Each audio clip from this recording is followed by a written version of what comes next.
voilà, une bonne copie, une bonne transposition en caricature d'un portrait.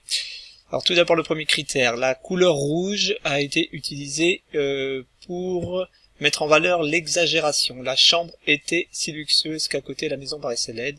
C'est bon, nous validons. La couleur bleue, le rapprochement métaphorique entre la femme et l'animal, la jeune femme. Il s'agit de Cécile Grégoire. À 2 reprises, ce rapprochement a été effectué, c'est bon. Si ronde qu'on pouvait la comparer à un cochon, elle possédait également un nez de fouine qui exprimait la petitesse de son nez, pourquoi pas, ça fonctionne. En encadré rouge, les adverbes péjoratifs, il y en a un seul, mais bon, cela suffisait, sa face semblait ridiculement ronde, ça marche.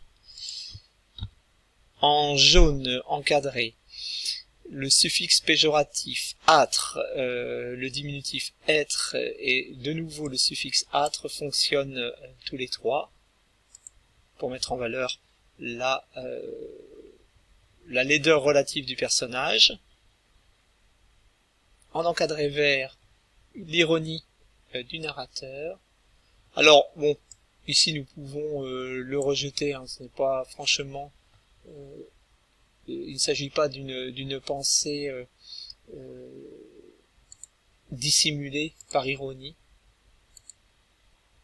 De même, nous allons rejeter ces 2 expressions qui ne relèvent pas de l'ironie. Bien, donc nous allons faire en sorte de l'exprimer. Alors, pour exprimer cette ironie du narrateur, je propose à la fin du portrait cette phrase il allait pourtant de soi que la fille des Grégoire était la plus charmante des enfants. Voilà, pour l'ironie, on peut déplacer cette phrase en avant-dernière position. Voilà, et on va attribuer le critère de couleur réservé à l'ironie, c'est-à-dire le vert. Hop. Alors, pour la suite,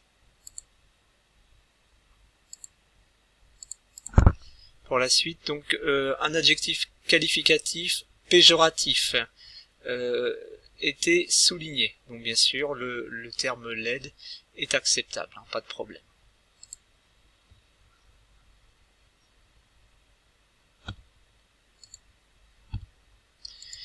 En violet, un comparatif ou un superlatif. Bon, là, nous avons eu le choix par l'élève d'un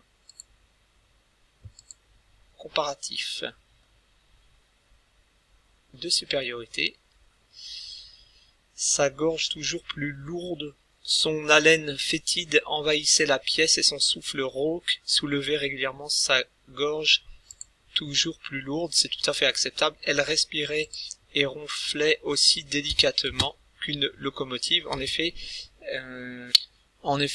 l'usage du comparatif d'égalité permet de créer une image, une comparaison extrêmement dépréciative. Donc j'accepte et j'attribue les 2 points sans problème. Alors ont été qualifiés de slogans, de phrases ramassées au sens extrêmement fort, une phrase très dense du point de vue sémantique. Donc c'était tout ce passage-là qui était en italique, hein, on s'en souvient. Je ne suis pas d'accord, car la phrase ici, les phrases ont trop d'ampleur pour qu'on puisse les qualifier de slogans. Mais l'idée de placer cette formule en fin de portrait était bonne. Donc nous pouvons proposer quelque chose qui met en valeur l'odeur nauséabonde et le bruit désagréable, des notes sonores et olfactives,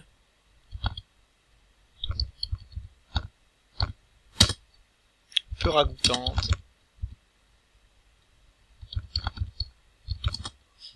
Achever ce spectacle. En ce qui concerne le dernier critère, celui des groupes nominaux à fonction complément du nom ou de l'adjectif, j'en ai relevé 4. Alors même s'ils ont été par l'élève mal repérés, mal situés, j'attribue les 2 points car ils sont quand même au nombre de 4, hein, d'enfant pour ses 18 ans, de fouine, de son nez. Donc on accepte et on rétablit la couleur et on attribue les 2 points. Ce qui fait que cette copie finalement perd 3 points. J'en ajoute 2 pour la mise en forme. Hein, on va être clair. Voilà ce qui explique la note de 19.